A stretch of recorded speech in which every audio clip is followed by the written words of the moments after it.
Utes favored by 10.5 at home. The total 56 and a hook. Good test for them at home. It's a great test for them, and I think they pass it with flying colors. I like Utah here to lay the points as well. Oregon State's a good football team. I think that was a really tough loss for them. Curious to see how they bounce back. Quarterback struggled in that game pretty bad. And I think Cam Rising has really flourished. Tavion Thomas, the weapons that they have there at Utah. You go back and look at the Florida game.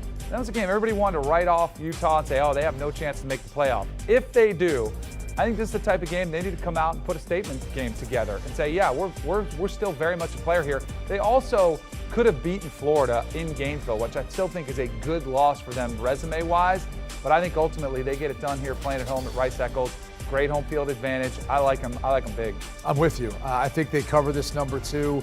Tough place to go play. Playing on altitude too. We sometimes fail to realize that. For all the reasons you said, I'm right there with you. I do think this needs to be a statement game for Utah.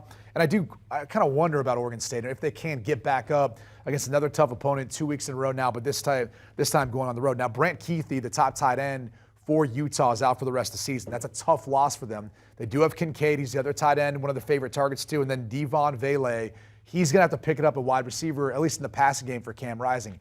That being said, this Utah team, I think, needs to make a statement and get all those people who saw that week 1 loss versus Florida that now is looking worse and worse as the weeks ensue, that they're continuing to make statements out there, putting up some big numbers. Do you want a sports network that delivers everything that matters about the game? The highlights, the picks, the instant analysis, no yelling, no fake debates, no politics.